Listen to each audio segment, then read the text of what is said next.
Hello नमस्कार। इस video का टाइटल आपने देख लिया होगा, मैं हिंदू क्यों हूँ। ये जानने से पहले हमको ये देखना पड़ेगा कि हम मनुष्यों के जीवन का प्रयोजन क्या है। और जब हम अंदर गहराइयों से विचार करते हैं तो हमको ये पता चलता है कि हम सभी अपने जीवन में दो चीज़ें चाहते हैं। पहली ये कि हमारे जीवन से दुखों का सर्वथा अभाव हो जाए, और दूसरा ये कि हमें ऐसा आनंद प्राप्त हो जिसमें कोई व्यवधान ना हो, यानी हमें परमानेंट हैप्पीनेस चाहिए, एक ब्लिसफुल स्टेट चाहिए। इन दोनों अवस्थाओं को ही क्यूमुलेटिव रूप से हम कहते हैं मोक्ष। इसके साथ हमारी तीन जिज्ञासाएं भी रही हैं जो अनादिकाल से हैं, जैसे मैं कौन हूँ, ये संसार क्या है, और ब्रह्म क्या है जिसने इसकी रचना की है। ये तीनों जिज्ञासाओं का जब समाधान खोजने की कोशिश की गई तो ये देखा गया कि इसका जो भी समाधान निकला उसने हमारी दो इच्छाओं की भी पूर्ति कर दी कि हम ऐसी अवस्था में पहुंच गए जहां पर न हमको कोई दुख था और जो सुख था वो एक परमानेंट स्टेट था। इस अवस्था को ही हमने कहा मोक्ष।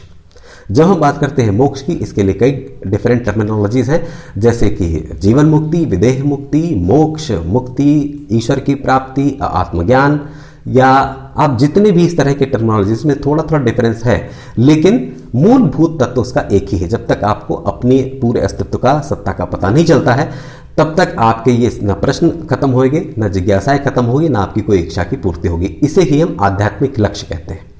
अब ये आध्यात्मिक लक्ष्य आपका पूरा कैसे होगा, इसके सिर्फ दो मार्ग हैं। पहला ये, एक तो हमारे पास लाइव मास्टर हो, और दूसरा ये हमारे पास हमारे ही अपने ग्रंथ हो। मेरे अपने जीवन का अनुभव ये रहा है कि मुझे सर्वश्रेष्ठ ग्रंथ जो भारतीय लेखकों के लिखे हुए हैं वो मुझे कहीं बाहर से मंगवाने पड़े, क्योंकि हमारे यहाँ अब उनका पब्लिकेशन ही बंद हो गया है।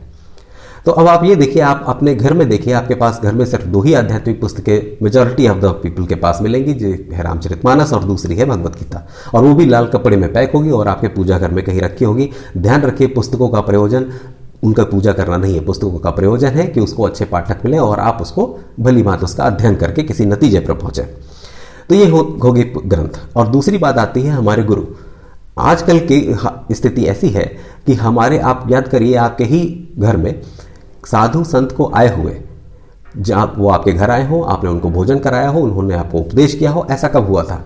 मेरे ख्याल से इसकी फ्रिक्वेंसी लगातार कम होती जा रही है। जब मैं छोटा था तो गली मोहल्लों में साधुओं की टोली आया करती थी, जिनको हम लोग भोजन कराते थे। इसके बदले में हम लोगों को कुछ वो बताते थे, कुछ अच्छी बातें बताते थे धर्म की, अध्यात्म की। धीरे धीरे हमारा जुड़ाव उस तरफ होता था, लेकिन अब वो पूरी तरह खत्म हो गया है। ये खत्म कैसे हुआ? इसमें सिर्फ आपकी गलती नहीं, एक पूरा इकोसिस्टम काम कर रहा है जो हर बात को आपको ये बताना चाहता है कि आपके जितने भी साधु हैं, संत हैं, वो सारे कमर्शियल हैं, उनको पैसा चाहिए, वो रेपिस्ट हैं, वो भोगी हैं। और धीरे धीरे करके हमारे दिमाग में उनकी ऐसी इमेज बना दी गई। जो परंपरागत साधु थे और संत थे, वो आज भी अपने अपने स्थानों पर है, लेकिन उन्होंने हमारे पास आना छोड़ दिया क्योंकि हमने उनका आदर सत्कार कम कर दिया। अच्छा, लेकिन वो डिमांड तो हमारी वैसे ही जो मनुष्य के अनादिकाल से चली आ रही है कि वही दोनों हमारी इच्छाएं और वही हमारी तीनों जिज्ञासाएं।